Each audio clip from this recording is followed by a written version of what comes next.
research as a visitor here at UCT, and then became an assistant professor in Twente. University of Twente. Yes. I would say free university now, University of Twente, and is coming back and is going to talk to us about data-driven security operations, the advantage and limitation of AI.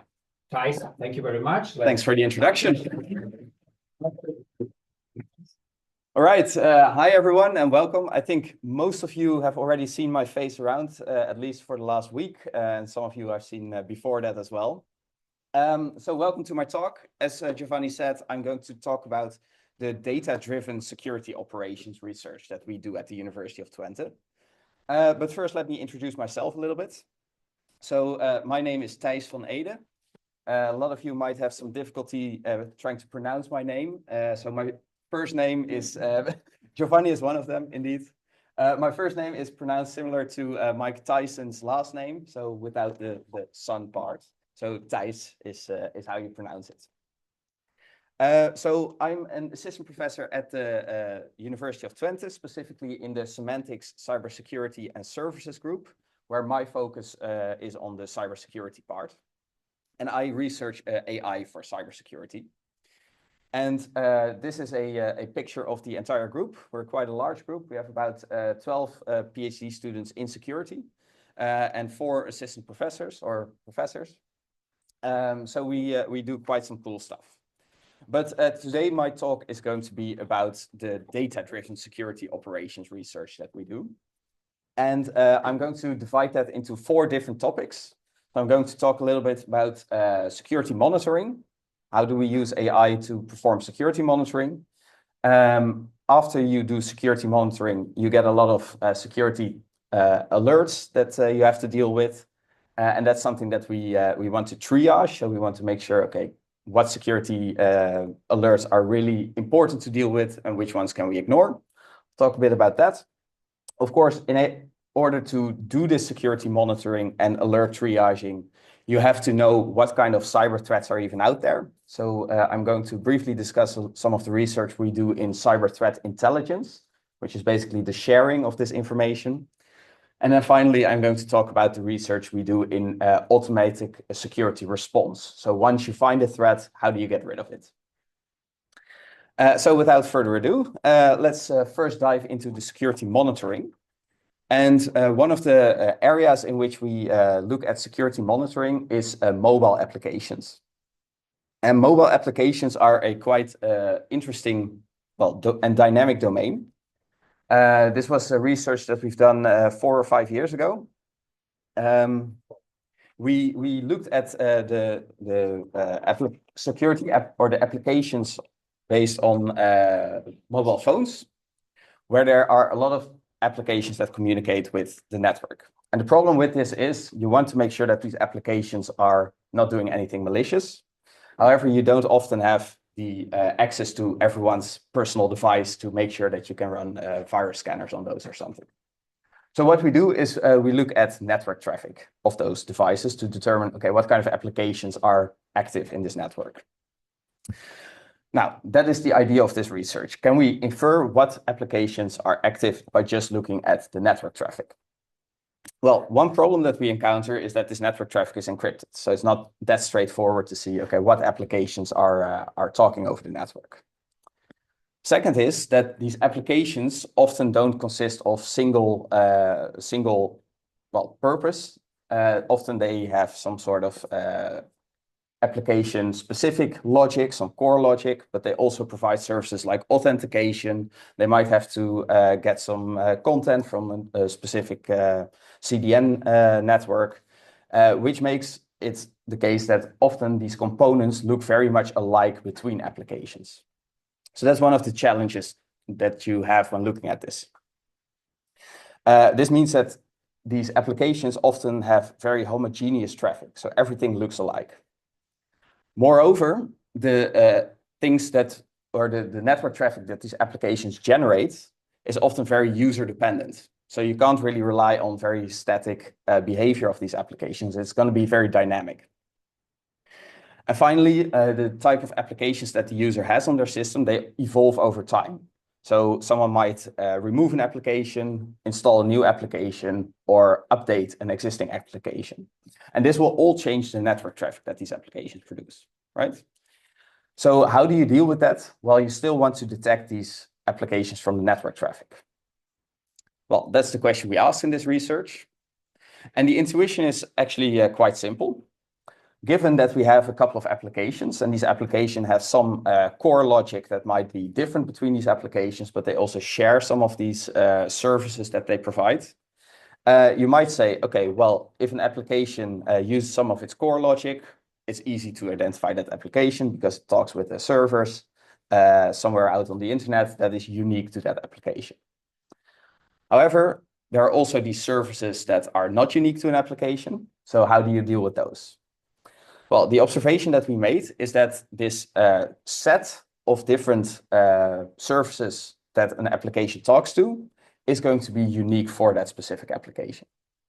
Which means that if we see a set of these applications being active or being communicated with at the same time, we know that we have one application. And if we see a different set of services that's being communicated with, we understand that this must be a different application. Now, how do we extract these kind of patterns in an automatic fashion? We use machine learning for that. And to give a very broad overview, the type of machine learning that we use is we first do some feature extraction from the network traffic that we capture from a couple of applications that we observe at one point in time. And then we cluster those based on the network services that they communicate with. So we basically get clusters of network traffic, so network flows basically, that communicate with the same service. And using some cross-correlation metrics, we are able to identify which of these services are being communicated with at the same time. And using that cross-correlation, we can make basically a fingerprint of the type of services that a mobile application interacts with. And that is something that we use for fingerprinting. And these fingerprints are something that we can store in a database and then a later stage detect, okay, this is an application that we've seen before and we know it was, I don't know, a Firefox browser, or this is an application that we have not seen before and this is something that we might want to vet before we allow this network traffic in the future. So we ran some experiments with this setup. We saw that this approach of looking at these individual services and trying to combine them into fingerprints is actually an unsupervised approach. So we don't really need prior training. We can just do this on the fly. And this approach even outperforms some of these supervised approaches like App Scanner, which was at the time one of the state-of-the-art works that we compared against. Now, so this approach is very well able to recognize applications that we've seen before. But because this is an unsupervised approach, we can also detect applications that we have not seen before in some training data. And this is actually quite cool because this allows you to see, okay, this user or this phone is communicating or has installed a new application. We might not know whether this application is malicious or not, but we at least know that this is something new that we should investigate. And this is a work that we published at NDSS a couple of years ago. And this was work done on the mobile domain, so monitoring in the mobile network traffic. We've also had a couple of projects that look at, yes, Giovanni. For a second. Yeah, of course. So here you mentioned Flowprint, but here you talk about cross-platform, Recon, and Rubies. Can you explain what those? Yeah, of course. So I know what Rubies is. But... yeah, these are 3 different data sets that we evaluated our approach on. Okay. So Andrubis was a big effort where basically they ran applications in a kind of containerized environment and recorded the network traffic to see, okay, this is application A, B, or C. And the cross-platform data set and the Recon data set were similar efforts in that. Yeah, Lucas. So as people start to vibe code more and more of this practical ones, right? We already know that they copy paste and a bunch of stuff that they don't actually need. Yeah. I'm kind of expecting these fingerprints to become more uniform. Right, where there's like everything will use Google or Firebase because that's just what the LLM says to do, right? Yeah, that's a very good point. Is there anything way you can see that this can still work in that kind of? That's a very good point. So for the people online that might not have heard the question is, suppose that nowadays there's this vibe coding and everyone is just copy pasting the same type of code over and over for their applications. These applications start to look more and more like each other. Can we still use these kind of techniques? We actually did this a couple of years ago, so things might have changed quite a bit since then. You're right about that. But an application will very often still have a kind of core logic or some sort of different requirements compared to other applications. So you might indeed use Firebase for analytics or the same content delivery network. But it could still be the case that your application, I don't know, doesn't need to require some login or authentication, but a different application does, right? So there will still be different requirements, but it might indeed be the case that these applications start to look more and more like each other. I'm not sure at this stage in time, so it would be a cool idea to rerun the experiments to see, is this still up to date? Yeah, very good point. Any other questions about this work? No? Then let's move on to monitoring containers. And this was actually a work that was done by a colleague of mine quite recently. It was published at NDSS as well.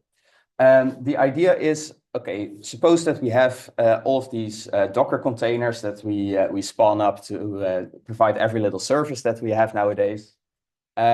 We have very little time to actually train detection models on these containers because someone just types up a container, spawns it up, and we don't have time to initially train models to say, this is normal behavior of this container.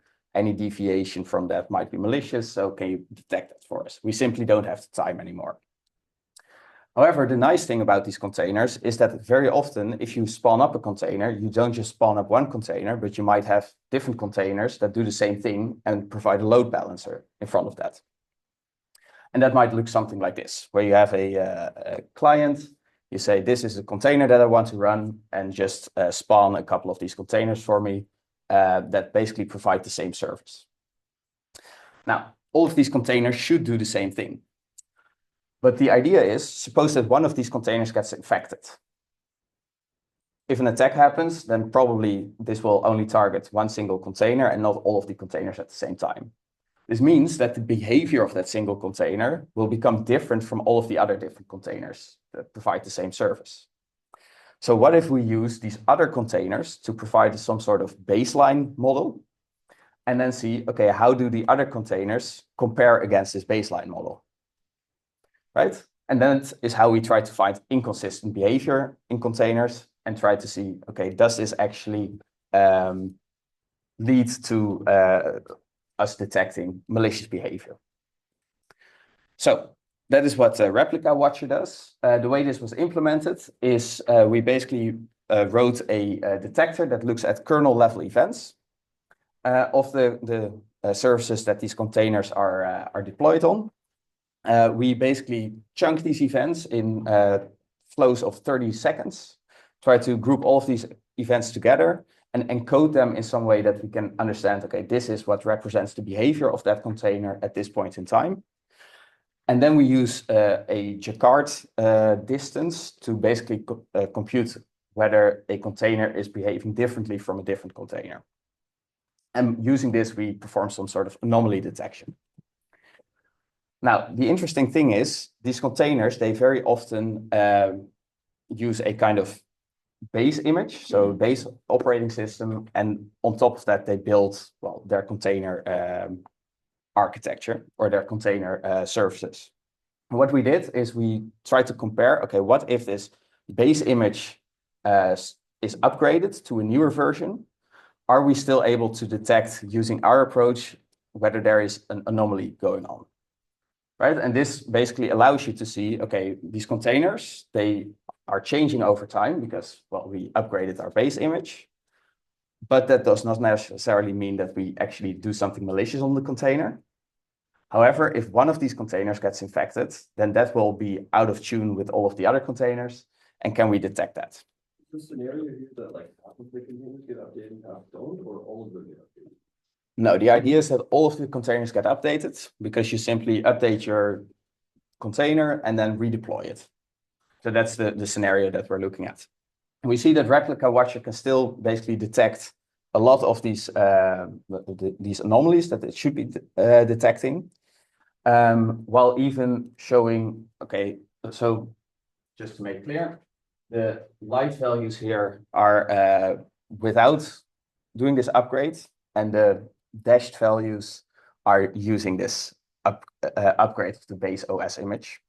And we basically see that we're still able to detect these kind of anomalies without having too much false positives, especially if we compare that to other approaches. So they either might get a lot more false positives in case you update your base container image because something has changed, or they won't be able to detect the actual malicious things that are going on.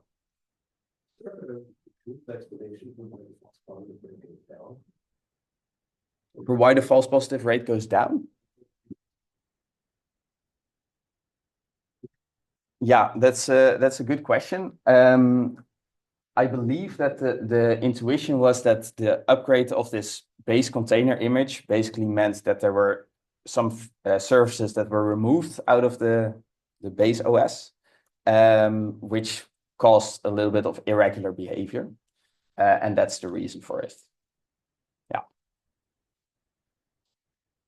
Yeah.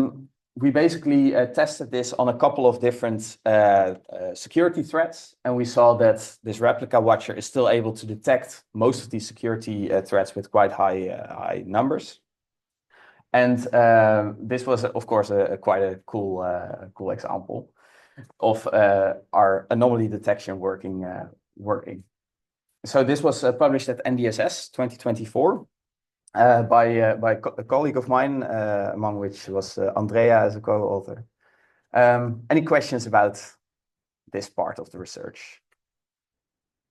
Is there a short form of what the actual anomaly detection mechanism was? Sorry, could you repeat that? What was the actual anomaly detection mechanism?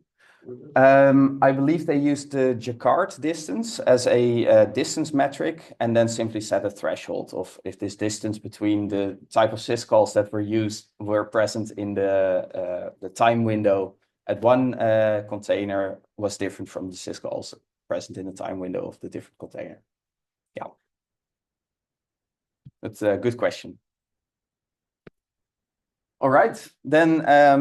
That was the work that we've done on alert monitoring. So I'm going to briefly discuss some work that I've done actually here at the university about alert triaging. So this was during my internship here at UCSB. And just to give a recap, alert triaging is basically the idea that you have a security operator at a security operations center who gets in all of the alerts that we produced using these monitoring steps. So we do some monitoring on the network. It sends these to an intrusion detection system, which produces security events that are sent to a security operations center. And such a security event is basically analyzed by a human to say, okay, is this something that we should actually deal with, or is it something that we can ignore and is likely going to be either a false positive or something that is not interesting from a security perspective? So should we discard it, or should we escalate it to a higher up? And the idea is that these security operators are bombarded with these alerts or with these events, and they basically get alert fatigue, meaning that they don't know by the sheer amount of events they get what is should be discarded or what not. Now, how do we automatically triage these kind of events to reduce this workload? That was the question that we asked in this research. And the intuition here is also relatively simple. So suppose that we have a machine and it has some alerts that we find on it, beaconing activity, so a periodic signal that is being sent out. This could either be a malware that phones home, or it could be a benign application that is just regularly polling for updates. Now, this individual alert might not tell us a lot about what is actually going on the system. However, if we take a look at the broader context, for example, if before that beaconing activity, we saw that there was a recently registered domain, then there was some data download and we found a packed executable, and then there was beaconing activity. Okay, in this case, it might be more likely that this is malware that phones home, right? So by looking at the context, the idea is that we can make a more informed decision. And not only as a human, but also automatically. So how do we automate this? The idea is that we collect all of these events on the devices that we have in our monitoring setting. And we basically look at each individual event, but then at the context that came before it. So what kind of security events were generated before we found a specific event? Now, the trouble is that maybe not all of these events are related to each other. So we basically have to deal with irrelevant contextual events. And the way that we did this is using a neural network, similar to one of the large language models that we have nowadays, where we say, okay, based on this context, can we predict what type of event will occur next? If we can predict that, then we look at, okay, this part of the context is probably relevant because we were able to predict what would happen next. If we're not able to predict it, we can use that information to say, okay, this part of the context is irrelevant. Now, once we've identified these relevant parts, so the relevant security events, we cluster them together in sort of sequence clustering. And we basically give that sequence to a human operator who says, okay, this is benign or this is malicious. And if we then in the future find some of these events or in a similar context, we can simply copy that decision. We ran this on a big scale experiment, and we found that this approach actually reduces the amount of alerts that a security operator should look at by 95%, while still being able to detect nearly all of the malicious security events that we saw in this setting. And this is a work that we've done while here at the university. So some of the active collaboration that was already going on between us. Yes. Roughly what kind of throughput of events is this supposed to handle? Like, is it like millions of events every second? Is it like 10 events a minute? Is it like 1 an hour?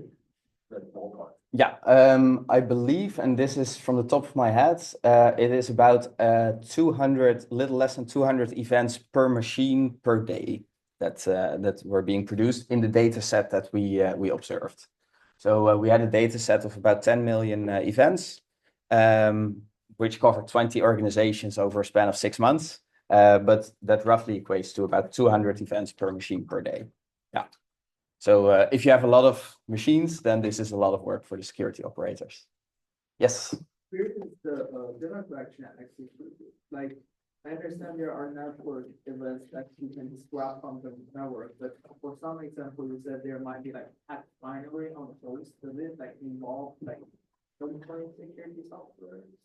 So in the data set that we looked at for this evaluation, we looked at the detectors that they had at last line. And those were mostly network-based detectors. But in theory, you could also apply this to any kind of events. So also EDR generated events. Yeah. Yes, Sasa. How do you define an event for the, is it a system call? Is it a application call? The combination of both? The events that we used in Deepcase were basically generated by intrusion detection systems. So once they find something suspicious, then that is considered to be an event. So each event in your data set is basically an alert by the intrusion detection. Exactly. Yeah. Yeah. Any other questions about this part? No? In that case, let's look at cyber threat intelligence. So once we do this alert triaging, of course, we need to know, okay, based on what should we do this triaging? What is the threat intelligence that says this is something malicious or this is something benign? And this is actually an ongoing work that is under submission at the moment, where we looked at the sharing of this cyber threat intelligence via security reports. And I already see some smiling here because there's some similar research going on here at the university. So the idea that we had in this is suppose that we have this threat intelligence, which is shared via either blog posts or people write a report once they've been attacked that says, okay, this is how the attack happened.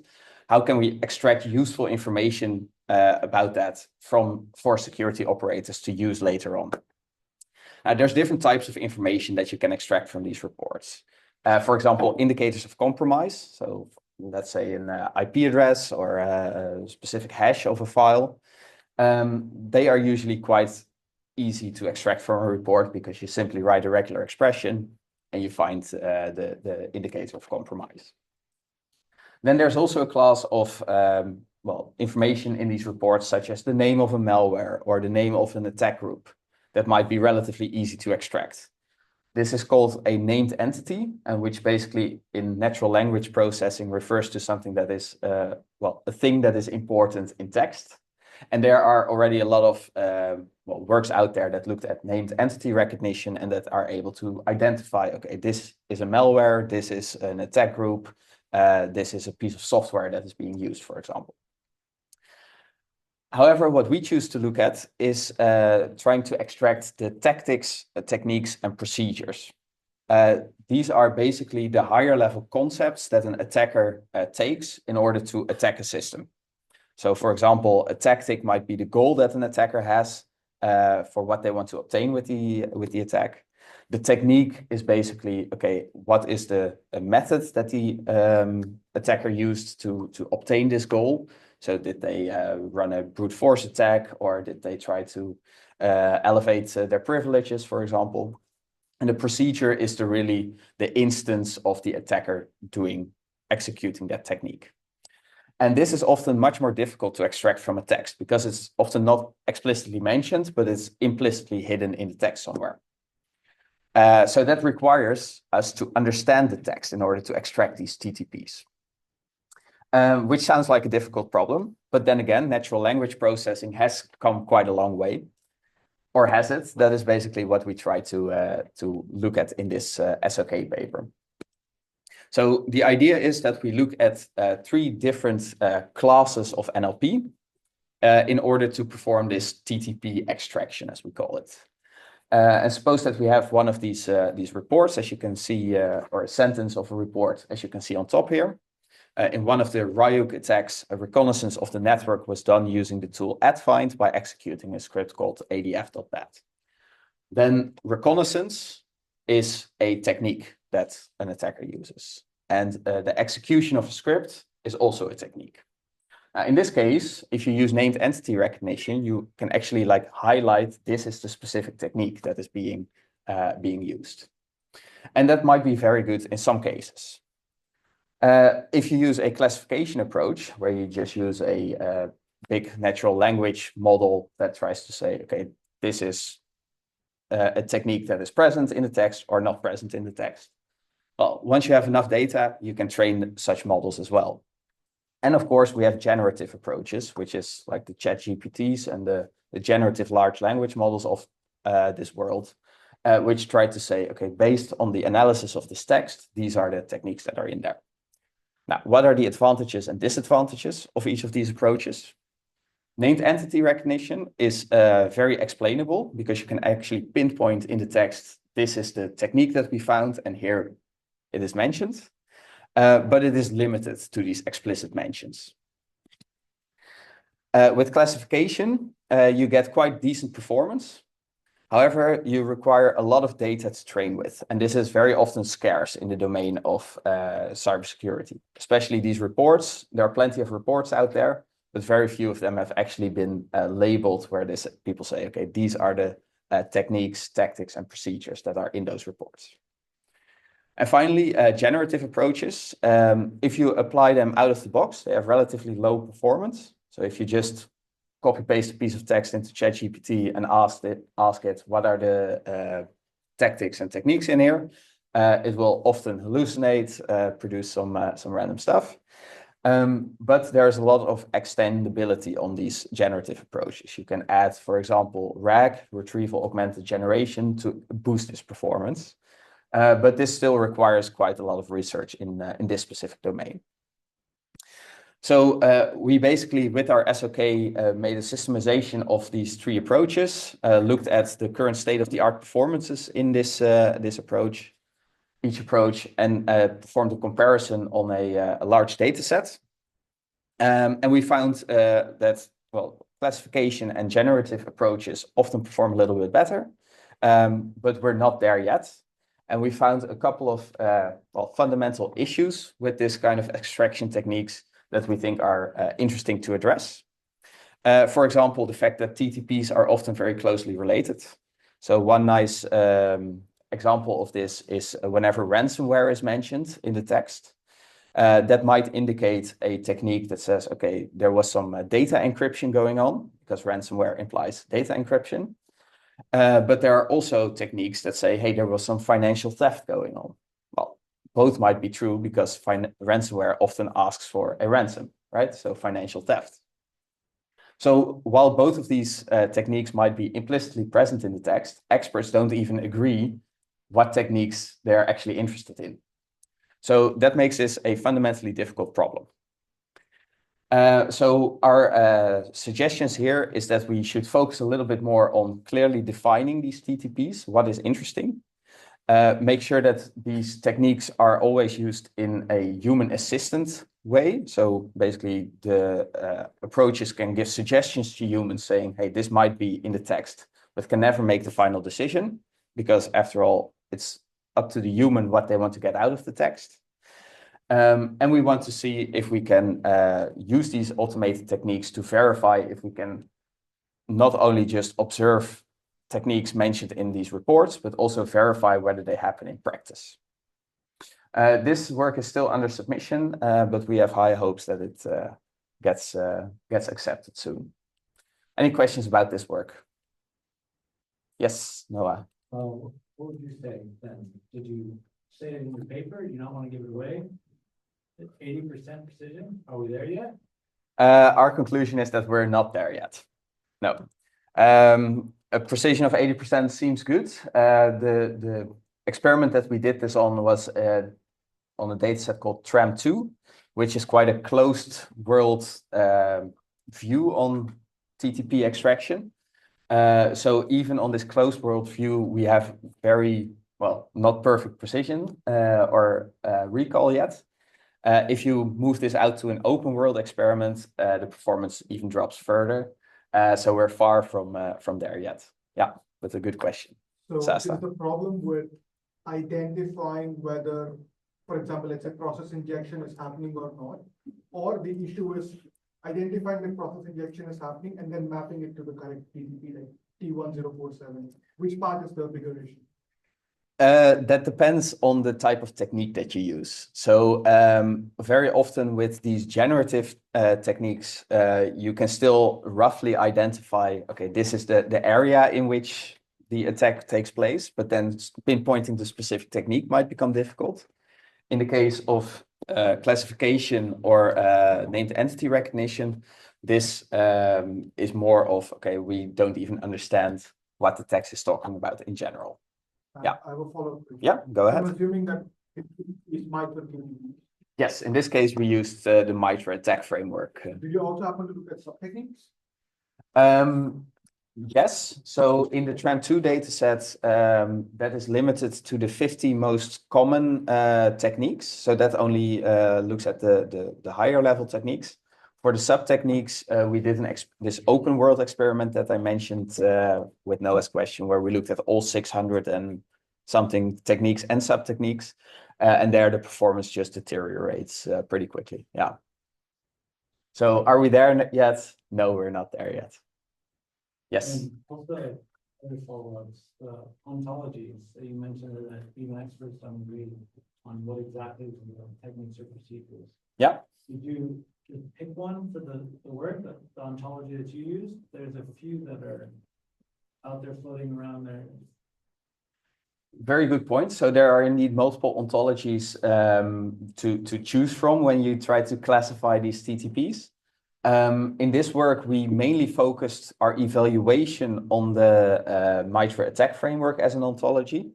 But we do have a discussion on the different ontologies that are out there. The issue with the other ontology is that there is very few reports that are, well, that experts agree upon in those different ontologies, what kind of TTPs are present in those reports. So that makes the evaluation a bit more difficult, but we do have an extensive discussion on that. Yeah. All right. And yeah. One more that was tying back to previous. You said that in deep case, you have some special data Mm-hmm. you used, and then here you also had limited data, special use case data. I believe it's from the university. So in this specific case, we use the Trend2 dataset, which is publicly available, so that can be reused by others to see, okay, how well does it, well, do other approaches perform? We also used a Bosch, the German company. They have an annotated dataset that we use for some experiment that is also publicly available. And we reached out to Accenture Labs, who we collaborated with, to also run these different approaches on their internal datasets. However, because they couldn't publish their datasets, those parts are not included in the final paper. Yeah. I have one more question. Of Maybe course. outside the scope of this presentation, but I see that you have three categories of approaches, like NER classification and generative techniques. But if I recall correctly, there are a bunch of papers for each of these techniques that propose some variant of NER.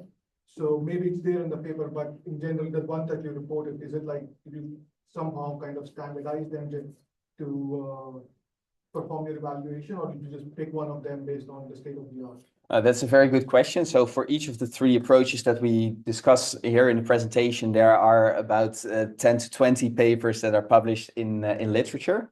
What we basically did is for every individual approach, so named entity recognition, classification, and generation, we identified a couple of attributes that they have, and then we classified the state of the art in terms of these attributes. And based on those attributes, we didn't just take the implementations from the state of the art, because very often that's not even available. But we basically looked at, okay, how much do each of these attributes contribute to the performance? And then basically the table that you see here is the best performing combination of these attributes. How well do they compare in the different categories? So named entity recognition, classification, or generation. Yeah. So that's how we came to this more SOK kind of approach, where we indeed compared the existing literature as well. If you're interested in more of this, I'm happy to talk afterwards, but for the sake of time, I'm going to continue to the next final part. And that is the automated response research that we have at the University of Twente. So before I dive into the actual research project, let me give you a quick example of what AI can do in terms of automated response and what kind of adaptations are out there. So a very easy example, suppose that we want to do incident response and we want to create some sort of assistant for that. And we simply use a large language model like ChatGPT that you can interact with. So if you ask it a question, I'm infected, what should I do? Well, what does the model say? It tells you, okay, go to the pharmacy and get your medication, right? That's not something that we want in the context of incident response.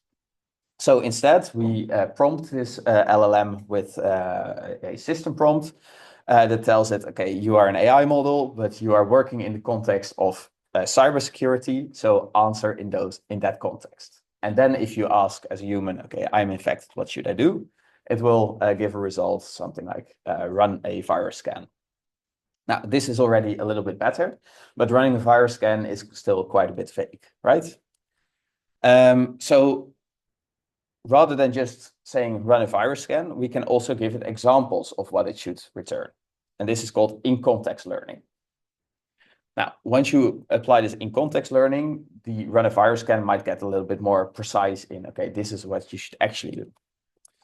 However, that is not the entire thing that we want out of it. We want to make sure that this AI model really gives like a step-by-step plan of, okay, first you should do A, then you should do B, and then C.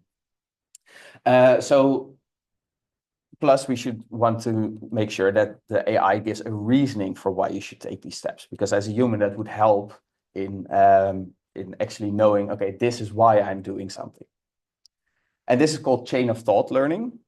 And the nice thing about chain of thought learning is that not only does it add this chain of thought, so the reasoning for why it got to, an AI model gets to an answer, it also improves the answer itself. And this was research that was published at NeurIPS a couple of years ago, where basically they showed, okay, if you let the AI give this reasoning, so a reasoning model AI, you will actually, get better answers out of it. And this is good because if you now ask the question, I'm infected, what should I do? You will get answers such as, okay, search for the recommended virus scanner for your organization, click on run scan, and then send the results to your cyber emergency response team, for example. Now, this is, of course, nice, but there's still some input required from the human.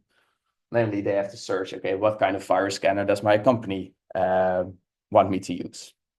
And that is something that the AI might look up themselves, right? Because if we can give the AI access to this type of information, it might already be able to incorporate it in its answers. So that is basically how we want to make this more context specific. And we do that through retrieval augmented generation. The idea is that the LLM can produce what is called intelligent answers, but it may not have access to the information it requires. So what if we add that information? Can do that in two ways, either in the prompt, so saying this is the relevant information that you have before we ask the question, or we can add it in a database and give the LLM access to that database so that it can search for the information itself. And this part is called RAG. And this basically looks something like this, where we say, okay, we give the LLM prompted with a question, then the LLM interprets that question, and based on that question, makes a query to a knowledge base. It retrieves some extra information, and using that extra information, it generates the answer. So we can extend this network where we say, okay, besides coming up with an answer, also search for the relevant information and make sure that in this case, you specify that information to the user. So instead of saying search for a virus scanner, you say use Microsoft Defender, for example. Now, this is all quite cool because we got to more specific answers. The problem is that the user still needs to execute all of these steps themselves, right? Now, we have AI, so why don't we try to let the AI do this for us? Where we say, okay, not only do you come up with your own list of tasks that you should take, we also connect you to the different services that you can use. For example, Microsoft Defender and Outlook for sending an email. And rather than instructing the user, hey, run the Microsoft Defender virus scan, you can run it yourself and get the output of that scan. And then take that output and email it to the search yourself. So that way the user doesn't even have to interact with the system anymore. Now, this is basically the kind of AI integration that we are looking at. There's even one step further, and that is currently we basically specify to the AI, these are the different steps that you should take, and we give you the tools to execute those steps. We can also go a step further and use agentic AI, and we just tell the AI itself, okay, this is the realm of possibilities that you have. You decide what you want to do at this point.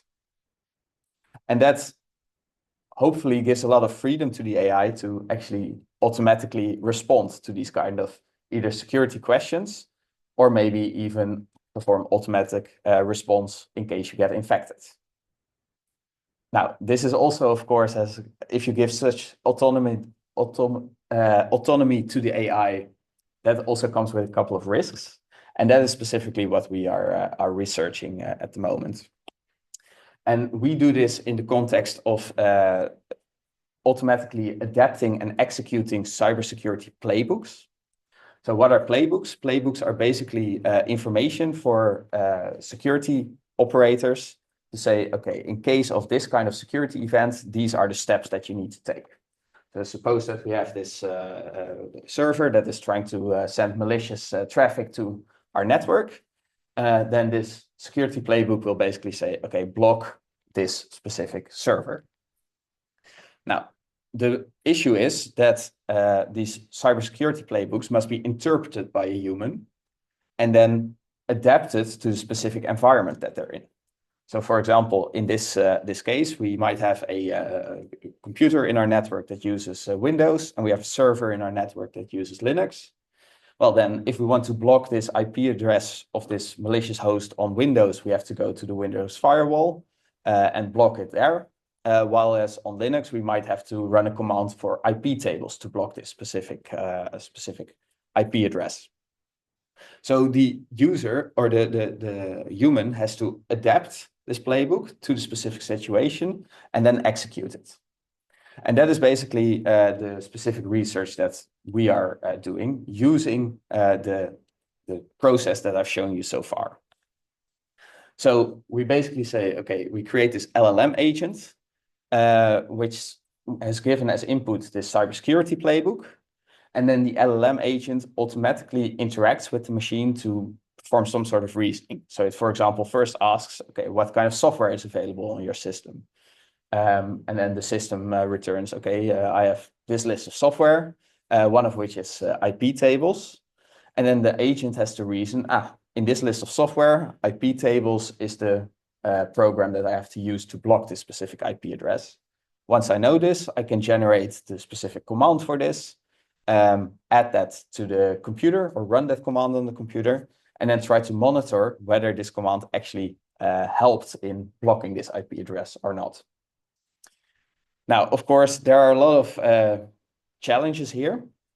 One of them is how do we ensure that this LLM has access to the right information in order to execute these commands on the machines in the network? How well do the generated commands to these machines actually mitigate the threats that we try to stop? And more importantly, are there any side effects that are being produced? So, for example, if you have a playbook instruction that says, okay, this computer should not be accessible anymore from this IP address, you can block that IP address, but you could also shut down the computer, right? Both get the job done, but one of them has slightly more side effects than the other that you might not want. So this kind of interplay is something that we look at in this work. And then especially also focusing on how well do you need to instruct this LLM. So can you just say, make sure that this IP address cannot reach a machine anymore? Or do you really have to specify, no, you have to block this through the firewall using a specific rule? This is a work that is currently also under submission. So you're the first one to hear about that. Are there any questions about this work? Yes.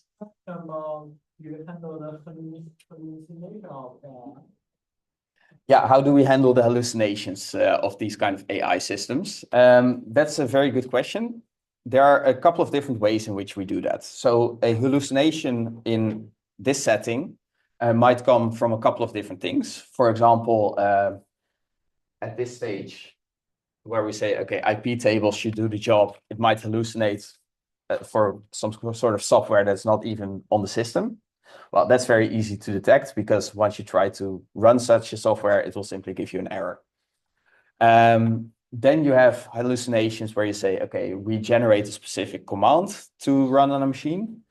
If the command returns an error, then probably there was something going wrong there as well. So that's also easy to automatically detect and maybe even fix because you can feed back that information to the LLM saying, hey, this is the error that I got.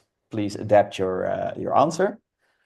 But the most difficult part of hallucinations is when you run a command, it works, or the command runs, but does it have the desired effect? And the way that we test that at the moment is we don't have any kind of feedback loop back to the LLM to adapt the commands, but instead we want to observe how often does this happen. So how often do these type of hallucinations happen? And in our evaluation setup, we basically have a Kubernetes infrastructure where we simulate a kind of architecture of different machines that are being affected. And we see, okay, in the case of blocking this IP address, after running the command, can we from the blocked IP address host still send data to the machine? If so, then the command failed. If not, then the command succeeded. So that is how we basically test whether some command works, and we can show how often these commands work. And we have similar tests for are there any side effects. So for example, if instead the machine was shut down, then we still can't send data to that machine anymore, but other machines also can't send data anymore. So that's how you can like add additional checks to make sure that, okay, is the desired effect reached, and are there any side effects? That's how we test that. Yeah. Stijn. Which model do you use and what's your cost? That's a very good question. So we use different models to test. During the development, we mainly use the Llama model because that's cheap to operate because you can run it locally. For the final run of the evaluation, we use GPT 4.0 from the top of my head. And we have a local instance of Llama with the 400 billion parameters. The local instance, I am not sure how much it costs because that's energy that's built to the university. But the Llama or the ChatGPT model is, I believe we ran this for under 100 euros. Okay. Yeah, so in dollars, that's roughly $100. Yeah. Sasta. So you mentioned that it can work for like multiple operating systems, like Linux and Windows. And for example, there are different tools present in Linux, and there could be different tools in Windows as well. So when, for example, in this example, we have this IP table, if you do the job, and then it provides you a rule for IP table. You provide an interface for LLM to interact with the application directly, or is it you've just given access to a shell, and then it can execute whatever it wants? Yeah, that's a very good question. So how does the LLM interact with the different operating systems? In this case, we basically have kind of hard-coded instructions on this is how you get the software that's running on Windows, and this is how you get the software running on Linux. In the next iteration, we actually just want to provide the shell access to the LLM and say, here's a shell. You go figure out, first of all, is this a PowerShell or is it Bash? And once you've determined that, figure out what commands you should run to actually understand what software is running on the system, and then have this more agentic view. Yeah, so that's going to be the next step.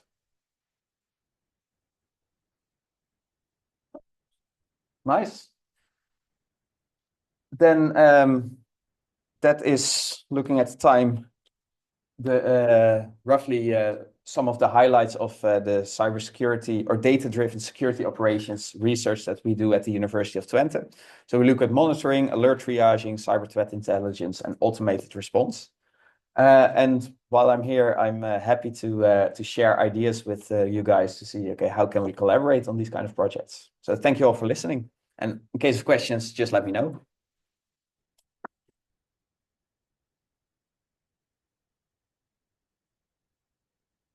Any questions?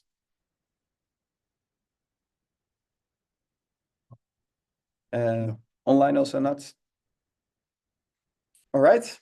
In that case, thank you very much. I will be around at least today and for the people that go to